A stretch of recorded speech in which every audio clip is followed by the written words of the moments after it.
staged UFO attack on Earth. We have been preconditioned by all the media for the past couple of decades to slowly but surely start accepting the existence of aliens and UFOs.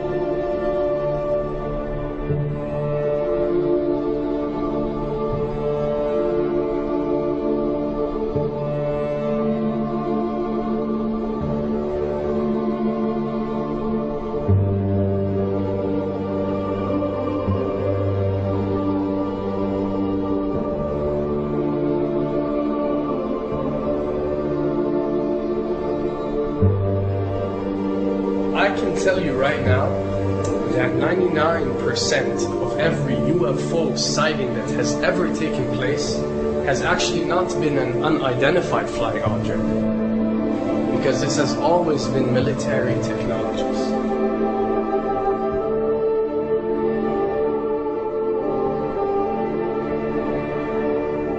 Another thing I'd like to point out is surveys and questionnaires. You know, we get surveys and questionnaires all the time, you know, sent out by the state or by the government or by our rulers and our officials and so on and so forth. Do you really think that these ruling powers care about what you think? Do you really think that they're waiting to ask you and receive your answer before making a decision? What happens with these questionnaires is that they are released. For example, what country do you think the US should attack next?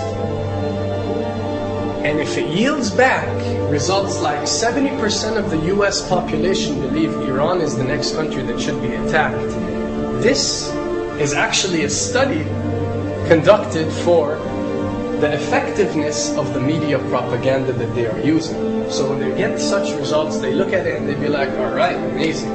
Our media propaganda is working. We are purposely trying to manipulate people to think that Iran should be the next one. And check out the survey results. We're doing a great job in propaganda.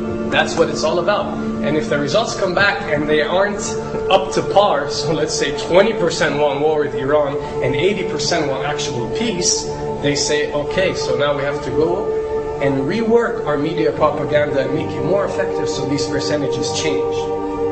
Why am I saying this? Because of the UFO phenomenon. Since the 60s, the amount of people who believe in extraterrestrials have skyrocketed, and it's only increasing day by day in our modern world. This only confirms the success and the plans that are taking place to first manipulate you to believe in UFOs, and second, to conduct a UFO attack that is going to force the whole world to unite to fight off this enemy and accept the New World Order.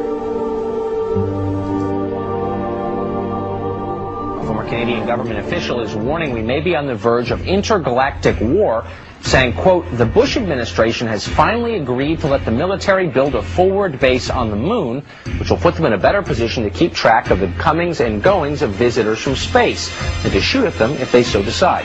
I was introduced to the late Dr. Wernher von Braun in the U.S., the father of rocketry. In my first meeting with him, during that first 3.5 hours, he said to me, Carol, you will stop the weaponization of space, because there is a lie being told to everyone that the weaponization of space is now first being based upon the evil empire, the Russians. There are many enemies, he said, against whom we're going to build this space-based weapon system. The first of whom was the Russians, which was existing at that time. Then there would be terrorists. Then there would be third world countries. Now we call them rogue nations or nations of concern. Then there would be asteroids. And then he would repeat to me over and over, and the last card, the last card, the last card would be the extraterrestrial threat. As a military strategist, as a person who worked on the MX missile, which I did later, he said, you will find that there is going to be a spin to find some enemy against whom we have to build space-based weapons, and now we should expect the spin. And that's the formula, except that it's all based on a lie. A supersonic saucer. Called the Silver Bug, it was truly revolutionary. The plans show in detail a multi-jet engine craft that boasted amazing maneuverability and speed. It's an intriguing thought that this concept may tie in with the work of the German scientists who brought saucer technology to the US at the close of the Second World War. What was needed were certain cover stories. What do you do when people are spotting aircraft and then telling reporters that they've seen something very unusual flying out of an airbase in Nevada? And frankly, this was the origin of a lot of the sightings that took place in the mid-50s, 1954, 55, 56, of unidentified flying objects, the UFOs. So the CIA was involved in encouraging people to believe that, yes, they saw UFOs, and the CIA and the military tried to be very helpful to reporters to get these stories out, to divert the attention of the country, particularly the people in this region, about what they had actually seen. Mexican Air Force pilots capturing on videotape what are said to be 11, count them, 11 UFOs. The Mexican Air Force has released a video that some of you are going to find difficult to believe. A journalist says it shows images of UFOs tracking a Mexican military plane. So what's the truth about UFOs? The story of successive attempts to develop radically new forms of flight, conducted under the strictest secrecy, is inextricably bound up with our relationship with UFOs over the last 60 years. Whether it's Allied pilots buzzed by strange balls of fire in 1942, or the Roswell incident 5 years later, there is a strong case to be made that secret military technology offers a convincing explanation for many UFO stories.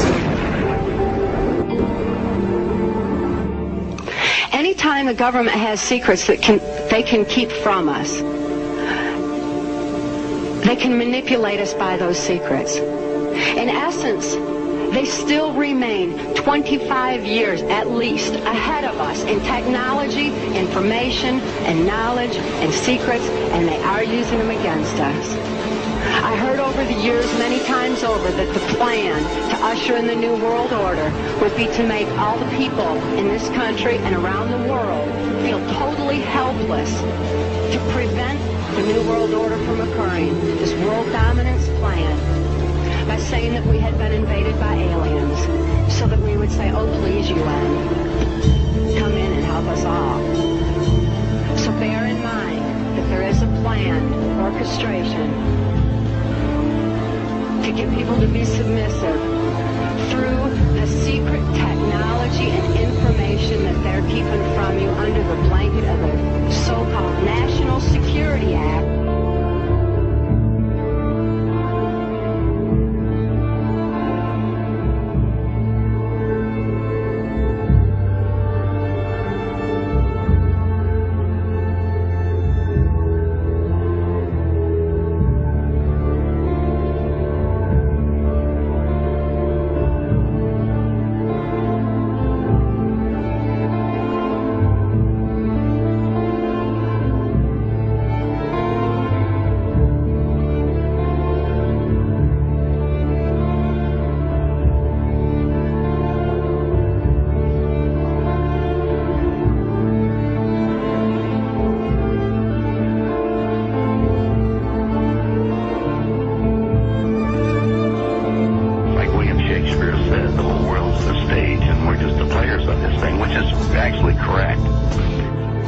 Perhaps we need some outside universal threat to make us recognize this common bound. I occasionally think how quickly our differences worldwide would vanish if we were facing an alien threat from outside this world.